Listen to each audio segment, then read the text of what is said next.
a palavra de Deus aos nossos corações. E nesta oração você possa dizer: Pai, usa o teu servo e fala comigo aquilo que eu preciso ouvir. Oremos.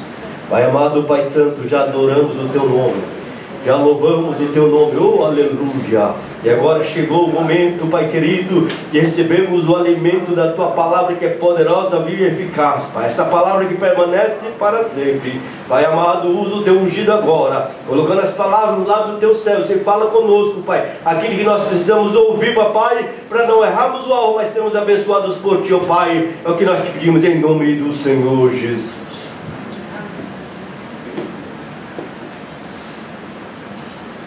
Glória a Deus, a paz, amados. Amém. Para nós já começarmos a sentar, vamos ler primeiro Romanos 10, Romanos 10, versículo 9.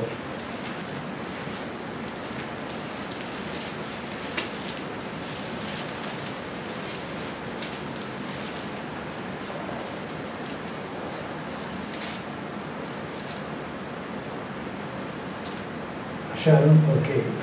A saber, se com a tua boca confessares ao Senhor Jesus e em teu coração creres que Deus o ressuscitou dos mortos, serás salvo, visto que com o coração se crê para a justiça e com a boca se faz a confissão para a salvação. Porque a Escritura diz que todo aquele que nele crê não será confundido. Pode sentar, irmãos.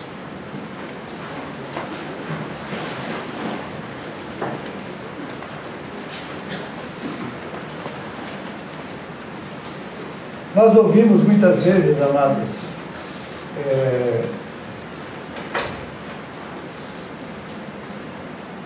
certas formas de explicar Deus, explicar a salvação. E como nós vimos pelo vídeo que passou, Cristo, Ele é muito mais do que podemos imaginar e ao mesmo tempo acessível a todo aquele que crê nele. E muita gente não entende Jesus, porque não crê nele da forma como deve crer.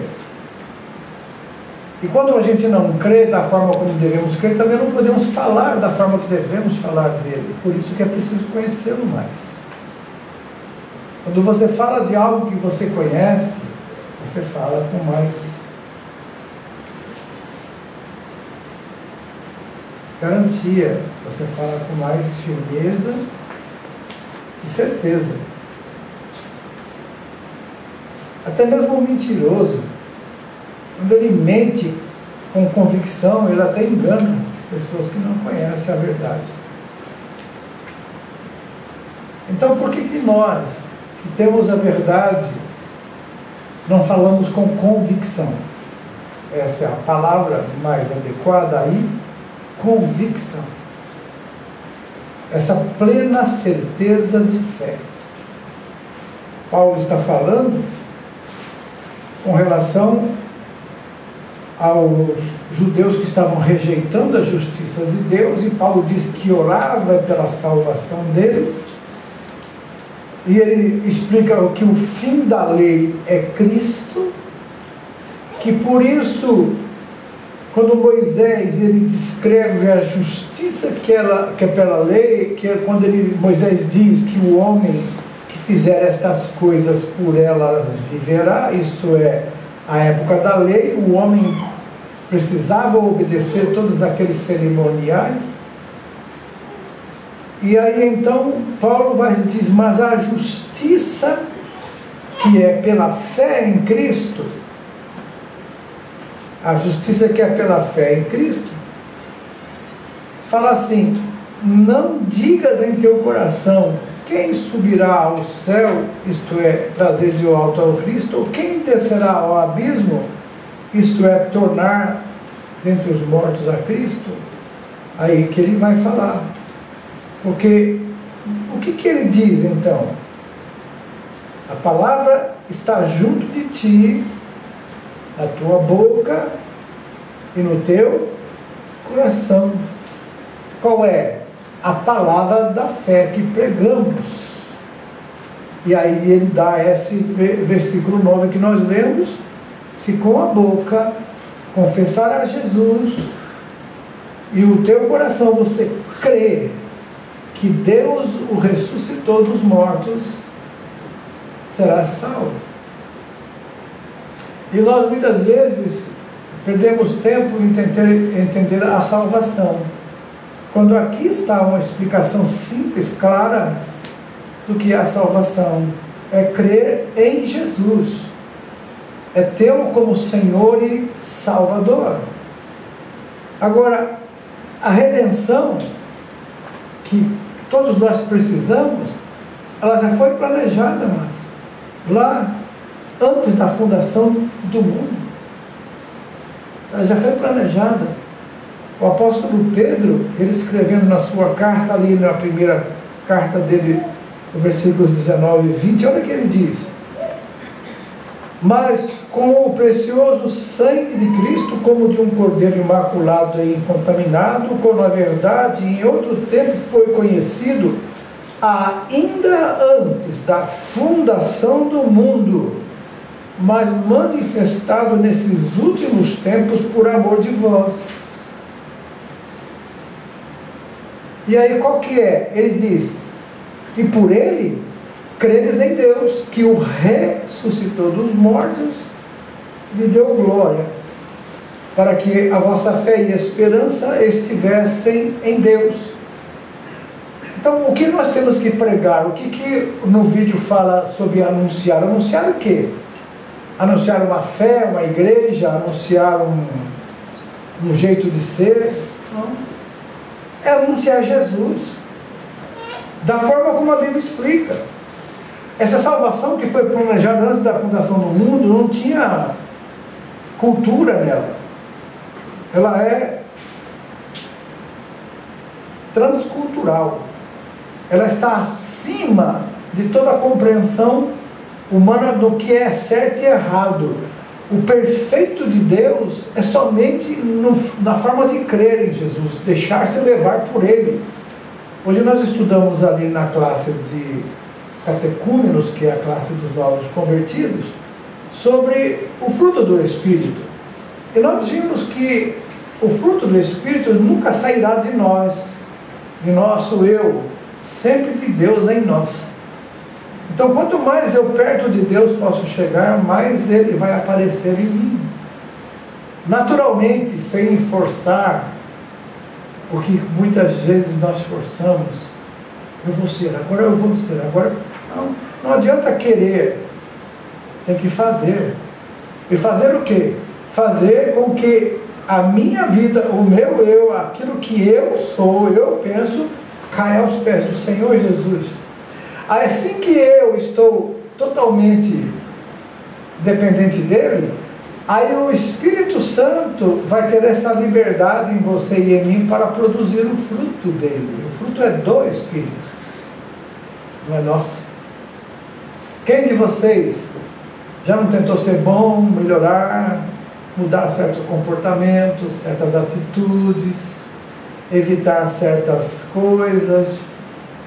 E até por um certo tempo se consegue.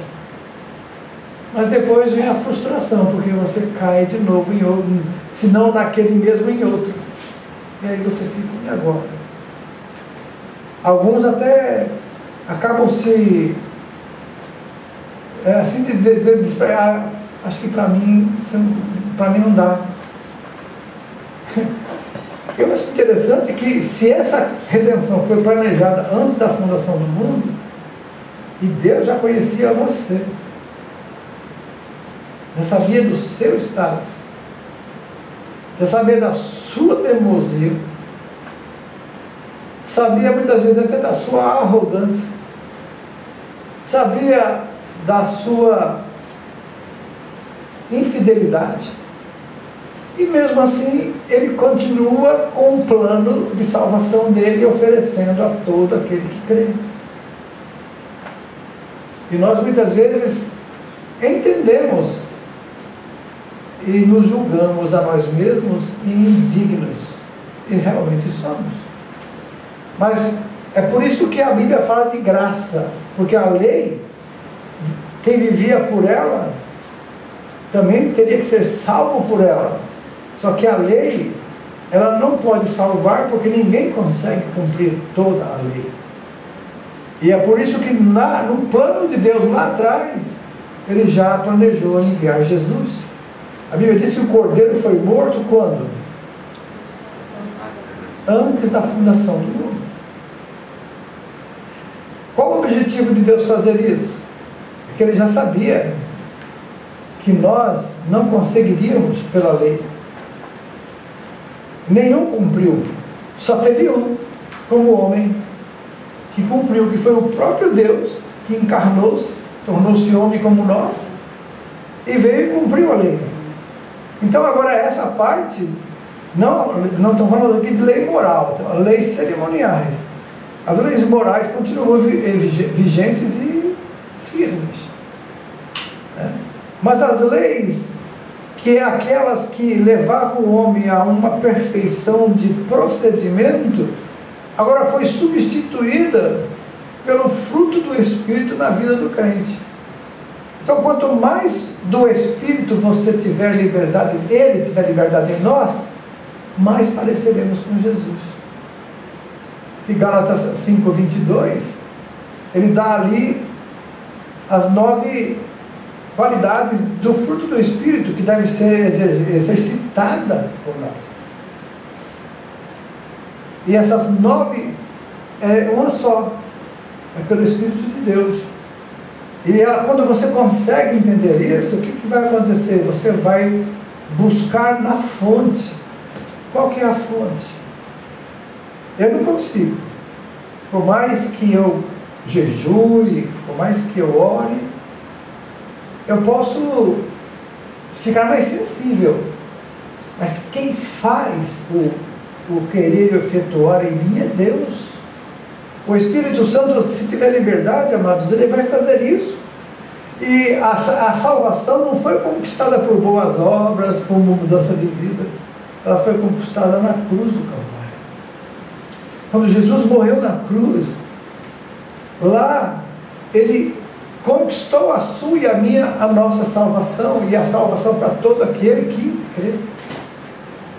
E por isso não podemos selecionar as pessoas. A Bíblia diz: é todo aquele que crê. E muitas vezes as pessoas não vivem do jeito que a gente espera, não vivem da forma que a gente imagina que tem que viver um crente. Mas ninguém conhece o interior das pessoas a não ser Deus. E aí você começa a ver que o procedimento de muitas pessoas, embora esteja em desacordo com aquilo que nós moldamos, mas Deus sabe do amanhã dessa pessoa. E Ele prepara para essa pessoa o entendimento que ela precisa lá na frente. Por causa que muitas vezes eu entendi agora, a pessoa vai entender ali na frente. Mas o importante é que todos nós vamos chegar juntos lá. Ninguém vai chegar primeiro. Ninguém vai ser primeiro lugar no céu. Todos chegaremos juntos. E aqueles que morreram, pastor, já estão dormindo, estão esperando a ressurreição dos mortos, estão descansando das obras. Se dormir, que a Bíblia fala, não significa que vai ficar como se fosse morto. Não, a Bíblia diz que há consciência após a morte, tanto lá no inferno, como também lá no céu. Pois João viu as almas daqueles que foram mortos, que falaram com Deus: até quando o Senhor não vingará nosso sangue? Então eles têm consciência, mas estão lá. Eles não estão sofrendo, são os mártires que morreram pela sua fé, que confiaram em Jesus, que creram na palavra de Deus, que mesmo no Antigo Testamento eles creram em Jesus da forma como? Ao sacrificar pelos seus pecados, eles criam que o Cordeiro perfeito de Deus viria, então estavam crendo em Jesus. Então ninguém é salvo pela lei ou pelas obras, é salvo pela graça, por meio da fé. tanto do Velho Testamento como do Novo. Então, quando nós vamos pregar o Evangelho, temos que colocar isso em mente. A salvação, ela só é recebida através da fé. O meio para chegar até ela é fé. Fé que é acreditar nesse Jesus que nós estamos falando aqui. Ter Ele como o Senhor e Salvador, aquele que foi falado aqui, que foi demonstrado Ele. É esse que, de alguma forma, você, entendendo Ele, através do Espírito Santo, você vai amá-lo de uma forma extraordinária e desejar estar sempre perto dEle e com Ele. Se esse desejo ainda não existe em nós, é porque nós não o conhecemos como deveríamos conhecer. Quando nós conhecemos alguém que amamos, queremos estar sempre perto, é verdade ou não é? Sempre perto. A gente pode estar longe, mas o coração está lá. Até que se costuma cantar, né? Longe dos olhos, mas perto do coração. Porque é uma forma de demonstrar o quê? Essa pessoa é importante para mim. Então Jesus Cristo, quando Ele é importante para mim, não importa a situação que eu esteja, Ele sempre estará perto. É nós que muitas vezes estamos longe, mas Ele... É interessante isso. Como você explica? Deus nunca está longe, mas nós podemos estar. Porque Ele é onipresente. Então, não tem como afastar Deus de algum lugar, a não ser afastar da sua ação, do seu amor, da sua graça. Aí afasta, mas Ele está ali presente. E quando há um grito de socorro, um pedido de ajuda, a mão estendida na hora aparece. Então, eu quando olho essas coisas, na minha vida de crente, na igreja desde criança, eu já vi tantas coisas acontecerem, e a gente olha e vê como Deus é misericordioso e maravilhoso. Tem todo tipo de crente, todo tipo de jeito de crente, mas o Deus é o mesmo, o Salvador é o mesmo. E a forma como eles cultuam a Deus, muitas vezes não entendendo direito como é o certo, eles fazem do jeito deles, e Deus entende. Paulo disse mesmo, alguns guardam dias, outros dias, festas, anos, mas o importante é que a pessoa faça para o Senhor. Alguns comem carne, outros não comem, fazem para o Senhor. O que come também faz para o Senhor. Então Deus aceita os dois. Então nós temos que entender que é isso, que a salvação da humanidade, que nós estamos hoje incluídos nela, porque cremos em Jesus, ela foi planejada antes da fundação do mundo, ela foi conquistada na cruz, então já está resolvido o problema do pecado. Quem quer resolver o problema do pecado na sua vida, é só crer em Jesus, o pecado está resolvido. Não que você não vai ser tentado de novo, mas agora a força dele, o poder dele, o domínio dele acabou. A não ser que você de novo queira. Mas aquele que tem Jesus está livre do poder do pecado. Mas as pessoas se enganam porque o livrar do poder não é livrar da presença. Enquanto você estiver nesse corpo, você vai estar na presença do pecado, e ali ele vai estar te atraindo. E a Bíblia diz, foge da prostituição, foge dos pecados, foge da imoralidade. Por que fugir? Porque ela está perto. E quando você vê que aquilo ali está perto, você tem que fugir, você tem que sair de perto. Porque você está aqui, mas você já não é mais daqui do mundo, você é cidadão do céu. Seu nome está escrito no livro da vida. Um dia o Senhor vai chamar a gente embora desse lugar, dessa terra. Será que nós estamos preparados para isso? E como essa salvação ela foi conquistada na cruz e ela é recebida através da fé, lá em Efésios 2, 8 e 9, você lê, pela graça nós somos salvos por meio da fé. E não adianta tentar por obra, porque não vem de obras, para que ninguém venha se gloriar, eu fiz mais que você. E é interessante que essa salvação agora, depois de ganha, ela tem que ser demonstrada. Como? Através da nossa vida diária. Lá em Tito, no capítulo 2, eu até separei aqui, Tito no capítulo 2.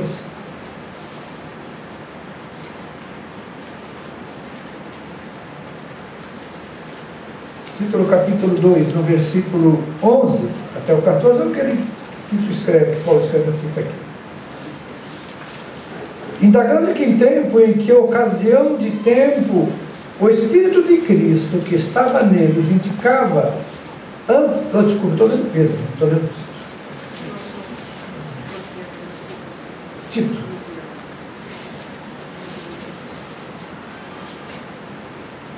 Agora sim, agora vamos lá. 2, do 11 até o 14. Porque a graça de Deus, mais fácil agora, a graça de Deus se há manifestado, trazendo o quê? Salvação a quem? A todos os homens.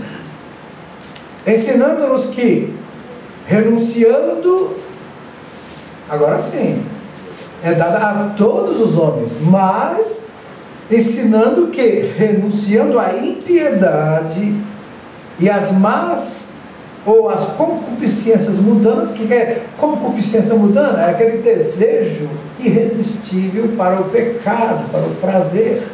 Isso chama-se concupiscência. São desejos da carne que muitas vezes são difíceis de resistir. E ele diz, aqui no versículo, né, que fazendo isso, isto é, resistindo às concupiscências mundanas, renunciando a elas, vivamos nesse presente século sóbria. O que é sóbrio? É uma pessoa que não está debilitada mentalmente em termos de controle. Uma pessoa que está embriagada, ela não está sóbria, ela nem andar direito ela consegue. Então andamos sóbria, isto é, de uma forma reta, segura, de uma forma justa e também de uma forma honesta, piamente.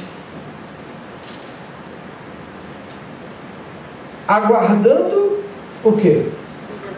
A bem-aventurada esperança e o aparecimento do grande Deus, da glória do grande Deus, e nosso Senhor Jesus Cristo, ao qual se deu a si mesmo, olha, ele deu-se a si mesmo para nos remir de toda iniquidade, e purificar para si um povo seu, zeloso e de boas obras. Pastor, como que a gente vai fazer boas obras? Quando nós somos guiados pelo Espírito de Deus, isso vai ser naturalmente, automático, vai acontecer de uma forma natural, não forçada, porque é o fruto do Espírito que se expressa através do meu comportamento, porque eu sou salvo, eu tenho Cristo na minha vida, e agora a minha santificação, que é a minha separação do pecado, me leva a buscar mais intimidade com Deus. Tendo mais intimidade com Deus, vai ser automático. Aí o fruto do Espírito se manifestará em mim: benignidade, longanimidade, aquela paciência de esperar. Deus é longânimo, amados. Ele vê a gente errando, ele fica só observando. E ele nos protege, às vezes, de ataques de inimigo que nos destruir, aproveitando as nossas falhas. Ele nos protege, porque ele vai esperando com a sua unanimidade que chegar ali na frente e falar: opa, peraí, eu estou errado, deixa eu mudar esse negócio aqui. E Deus vai te direcionando pelo Espírito Santo para você acertar a sua vida com Ele. Aquele que roubava não rouba mais, aquele que mentia não minta mais, aquele que adulterava não adultere mais, e assim vai mudando. A malícia, o engano, a mentira, tudo isso vai saindo com a santificação, vai se purificando dentro de nós. A gente vai ficando mais tratável, mais amável, suportando mais as pessoas, amando mais o próximo, porque é isso que Cristo fala. E aí você vai vendo, uau, eu estou conseguindo, mas não é você. É a liberdade que nós damos ao Espírito de Deus para que isso aconteça. Mas para que tudo isso, amados? O culto hoje é de missões. É porque a partir de aí, desse momento, é que você vai ter autoridade, graça, unção, ousadia para falar daquilo que você está vivendo para as pessoas. E é lógico e óbvio que elas vão querer isso que você tem, porque elas estão vendo na sua vida.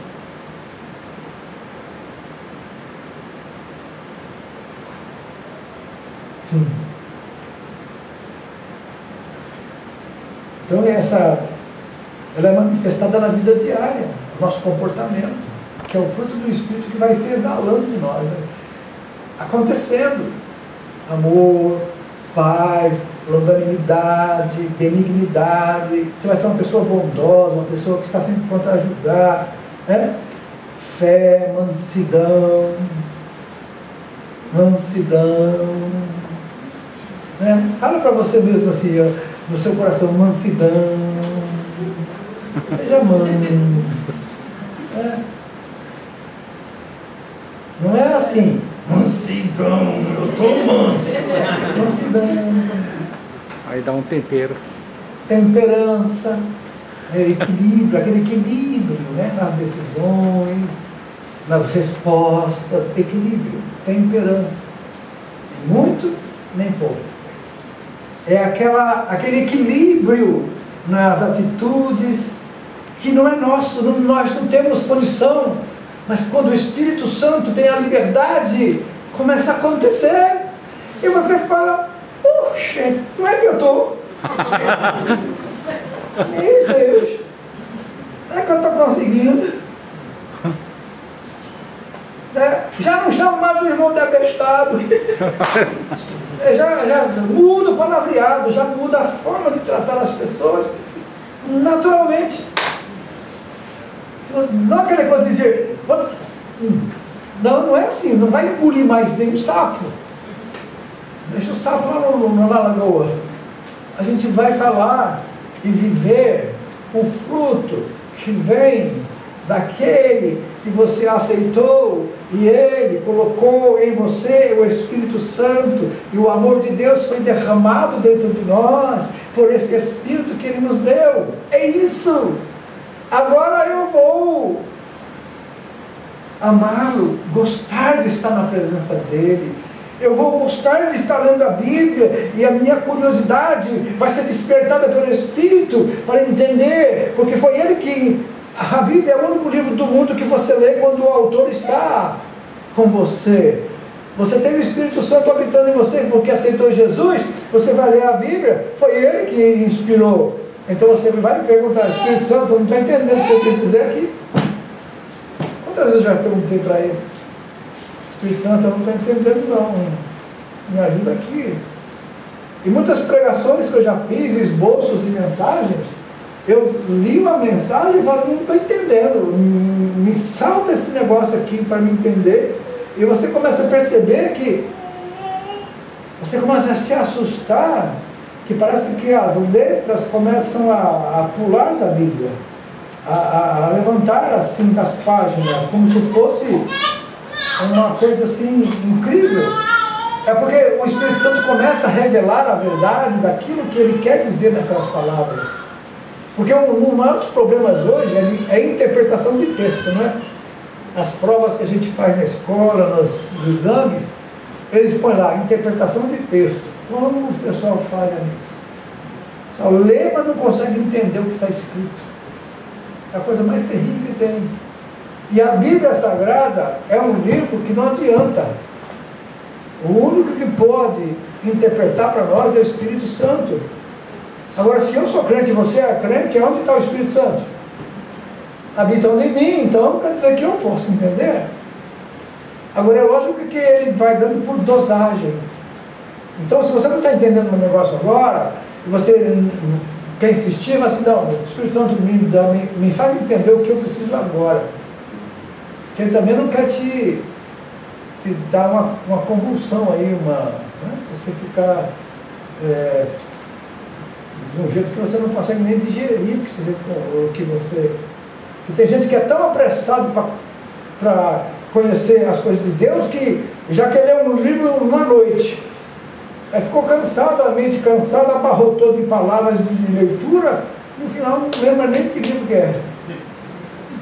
Não lembra da mensagem do livro, lembra alguma coisinha, mas perdeu a maior parte. Porque não digeriu. Então, até quem é pedagogo, quem já fez pedagogia, sabe muito bem que existe um tempo que você precisa ouvir, aprender e digerir aquilo para que aquilo desça, para depois vir mais. Né? E tem muita gente que a pressa de querer chegar logo lá fica parado no caminho da congestão e confunde a mente. Aí põe a culpa na Deus. Não, Deus não tem culpa. A culpa é da gente que é imprudente.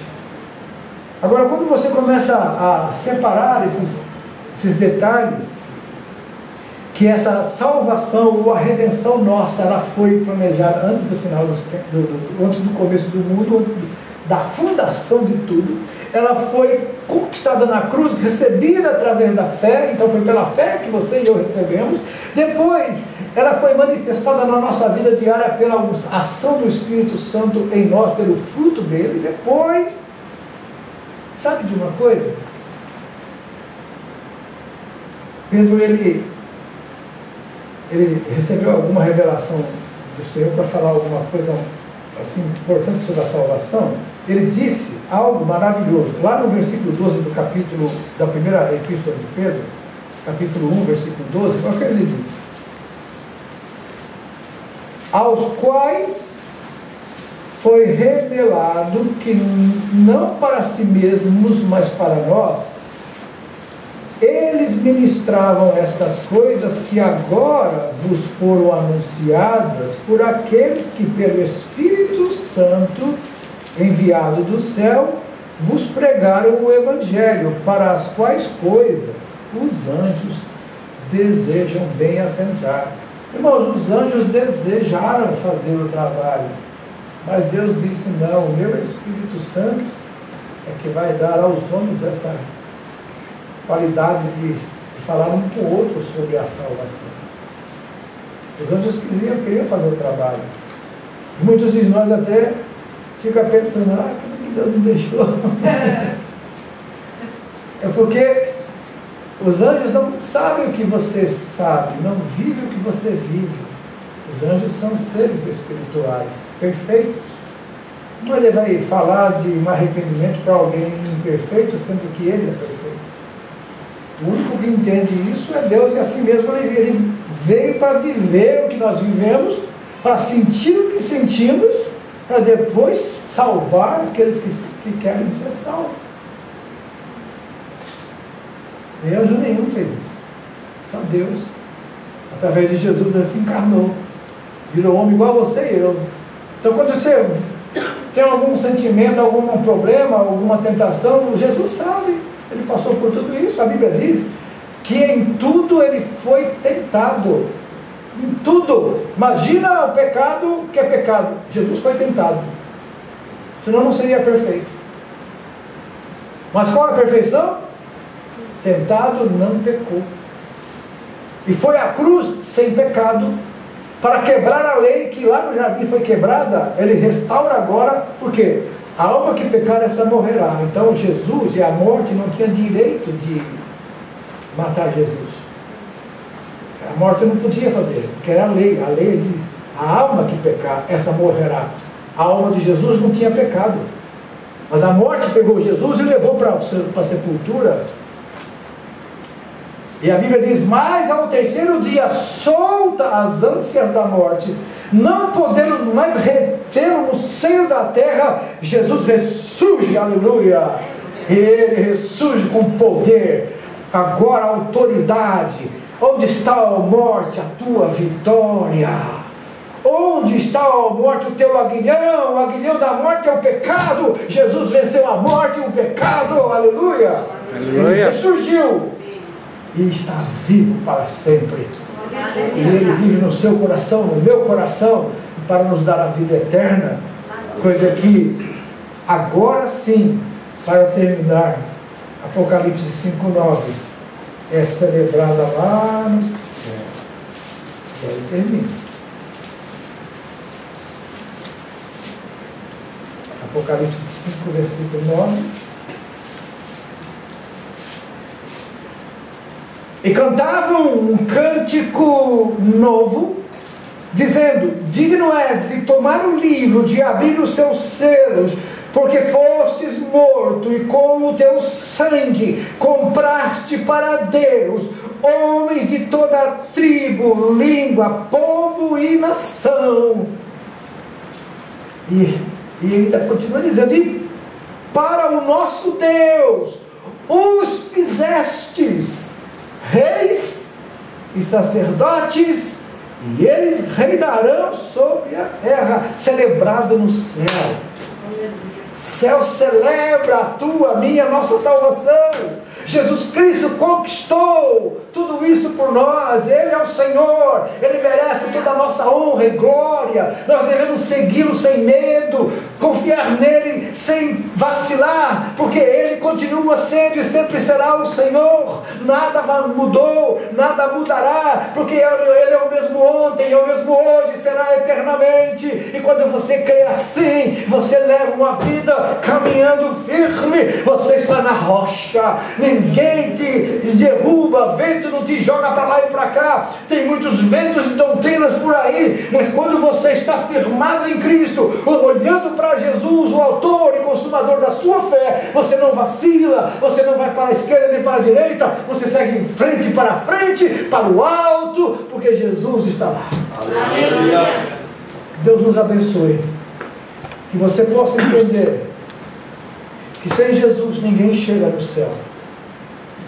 E quem não tem Jesus precisa aceitá-lo.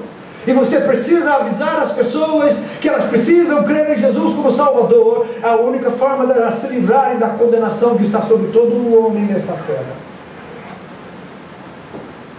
Eu não me preocupo com religião, nem com o nome de igreja, nem com igreja. Eu me preocupo almas. Jesus veio para buscar e salvar o perdido. Ele veio para nos dar vida em abundância e paz que o mundo não tem. E eu preciso que as pessoas conheçam Ele através da minha vida, através das minhas palavras, através da minha forma de mostrar a Ele que Jesus é real, Jesus é vivo e Ele está buscando e querendo salvar. Ele mesmo disse: eu não vim condenar, eu vim para buscar e salvar o perdido. Eu fui encontrado por Ele, você foi encontrado por Ele. Algumas pessoas acabam desistindo, desanimando, mas Ele está dando sempre a oportunidade, a benignidade, a longanimidade dEle. Está aguardando o retorno daqueles que saíram, o retorno daqueles que de repente se desiludiram com a igreja, se desiludiram com homens, se desiludiram com a sociedade, o ambiente. E eles ficaram decepcionados. Muitos estão lá fora. E eles estão sempre lembrando só do erro, só das coisas más. Porque o inimigo cega de uma forma para que não enxergue o lado bom. E é muito mais bom do que ruim. Porque nós não estamos na igreja por causa de pessoas, nós estamos aqui por causa de Jesus. Amém. Quem me salvou foi Jesus, quem morreu por mim foi Jesus, quem derramou o sangue foi Jesus. E nós vimos aqui, na conscientização aqui, que Ele é tudo aquilo que você pode desejar nesse mundo e querer. E quando você tem Ele, você tem tudo. Quem tem Jesus, tem tudo. Quem tem Jesus, tem esperança, tem paz, tem fé. Quem tem Jesus tem vida garantida, tanto aqui na terra como no céu. Quem tem Jesus perde até o medo da morte. Perde. Porque que morte é essa? Onde está a morte? A tua vitória. Onde está a morte, o teu aguilhão? Que morte é separação. A morte que afeta o homem não é a física, é a espiritual, que começou no jardim, quando Adão pecou. A morte dele aconteceu imediatamente, mas o corpo dele continuou vivo e a alma caminhando no mundo por mais de 900 anos. Mas Deus disse: o dia que você comer, você morre. O que aconteceu no dia que ele comeu do fruto e ele percebeu que tinha pecado e errado e se escondeu de Deus? O que aconteceu? Separação. Mas o cordeiro já tinha sido morto antes da fundação do mundo. No tempo certo, na plenitude dos tempos, Jesus veio. E os homens cheios de regras, cheios de normas, cheios de leis. De repente Jesus vem e vai até a cruz. Cumpriu toda a lei, porque a lei não é má, a lei é boa. Ela é o aio, ou aquele que rege, o disciplinador, que mostra a santidade de Deus. Jesus veio, cumpriu toda a lei que o homem não podia cumprir, e não tinha nem pecado. Mas ele foi lá na cruz, por causa de você, por causa de mim. E lá na cruz ele pagou pelo nosso pecado.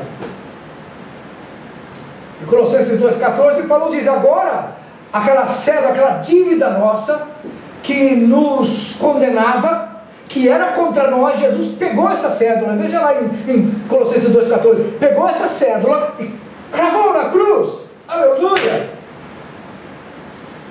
Está numa dívida para mim. Qual é a culpa? Jesus levou. Qual é a dívida? Jesus pagou. Qual é o preço? O sangue.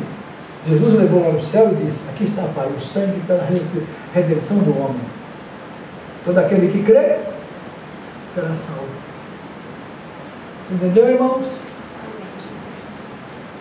Então não dependa de estar na igreja por causa de situações, de pessoas, de condições. Você, quando vier aqui, venha por causa de Jesus. Você nunca vai ter problemas. Nunca olhe para os lados, para frente, para trás, para ver se tem algum problema. Tem, vai ter sempre problema. Como eu já falei outro dia, se uma igreja não tiver nenhum problema e eu chegar ali, agora começou o problema. Porque não existe ninguém que seja perfeito, mas estamos buscando a perfeição. Isso é que Deus espera de nós, buscar a perfeição. Nós vamos tropeçando aqui, dar um escorrego ali, mas vai embora, olhando sempre para, nunca desvie para os lados, nem para a esquerda, nem para a direita, mas prossigamos para o alvo, como disse Paulo, para o prêmio da soberana vocação. Cristo nos conquistou na cruz do Calvário. Aí seus dilemas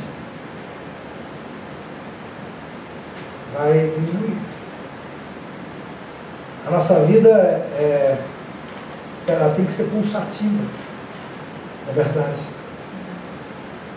Você olha para um hospital, a preocupação dos médicos é quando a linha fica retinha ou quando a linha... Qual que é a preocupação deles? Quando a vida se esvai de um corpo.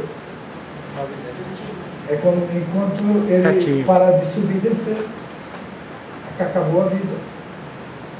Então não espere uma vida tranquila.